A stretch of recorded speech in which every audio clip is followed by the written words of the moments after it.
सुप्रभात बच्चों, मैं विनोद कुमार अपनी हिंदी साहित्य की कक्षा में आप सभी लोगों का स्वागत करता हूं। जैसा कि मैं आप लोगों को नमक का दारोगा पाठ पढ़ा रहा हूं, जिसे लिखा है मुंशी प्रेमचंद जी ने। पिछले भाग में मैंने जो पैसेज पढ़ाया था, जो भाग पढ़ाया था, उसी का थोड़ा सा सारांश आपको बताने चल रहा हूं, ताकि अगले वाले भाग से आप आसानी से जुड़ सकें। पिछले भाग में मैंने बंशीधर के वृद्ध पिता के मन की सोच को बताया था कि किस प्रकार वे अपने पुत्र सत्यनिष्ठ कर्तव्य परायण पुत्र बंशीधर पर क्रोध प्रकट करते हैं, किस प्रकार उनसे खिन्न होते हैं। थोड़ा सा सारांश इसका देखते हैं, फिर आगे हम कहानी बढ़ाते हैं। बंशीधर के पिता बंशीधर की ईमानदारी से बहुत ही खिन्न थे। वे व्यंग करते हुए कहते हैं, वाह, क्या ईमानदारी का कार्य तुमने किया है। तू वही काम कर रहा है जैसे कि घर में अंधेरा चाहे कितना भी हो, लेकिन मस्जिद में लोग दिया अवश्य जलाते हैं। अर्थात कहने का तात्पर्य ये है, घर की अवस्था शोचनीय है, दयनीय है, बहुत धीरे धीरे बिगड़ती चली जा रही है, लेकिन आप ईमानदारी और समाज हित की चिंता में लगे हुए हैं, अपना समय बर्बाद कर रहे हैं। ऐसी मूर्खता पर वो वृद्ध पिता दुख प्रकट करते हैं और साथ ही साथ कहते हैं, बंशीधर को तो पढ़ाना लिखाना सब बेकार हो गया। हमने तो इसलिए पढ़ाया लिखाया था कि जैसे तैसे कमाकर हमारा घर चलाए, लेकिन यह निकला अकल का दुश्मन। अकल का दुश्मन मतलब कि जो कार्य करके धन कमाना चाहिए था बुद्धि विवेक से, वह ऐसा कार्य किया नहीं। इन बातों के बाद जब बंशीधर के पिता बंशीधर के दरोगा पद से निकाले जाने की बात सुनते हैं, तो उन्हें वो अपना सिर पीटने लगते हैं, दुख प्रकट करने लगते हैं। वे कहते हैं कि वे मन ही मन बोलते हैं कि मैं अपना और तुम्हारा दोनों का सिर फोड़ दूंगा क्रोध में।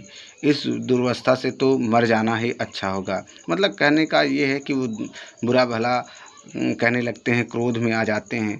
यह बंशीधर यह बात सुनकर थोड़ा सा उनको भी क्रोध आता है, लेकिन वहाँ से हटकर वो चले जाते हैं। अब उनकी बंशीधर की माँ की मन की व्यथा क्या है वो भी देख लेते हैं। बंशीधर की बूढ़ी माँ बहुत ही दुखी हैं।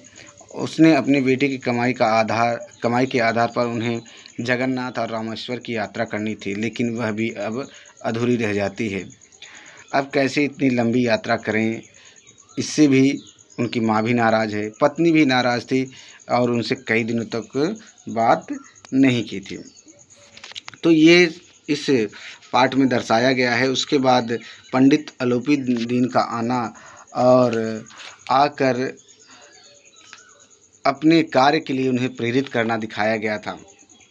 तो क्या करते हैं उसमें भी जान लेते हैं।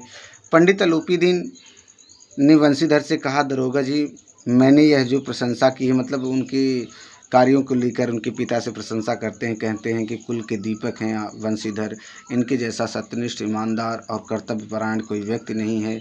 मैं अपने कार्यों से क्षमा मांगता हूँ, ये सारी बात कहते हैं। और फिर प्रशंसा में जो कहे होते हैं उसके आगे की बात देखते हैं।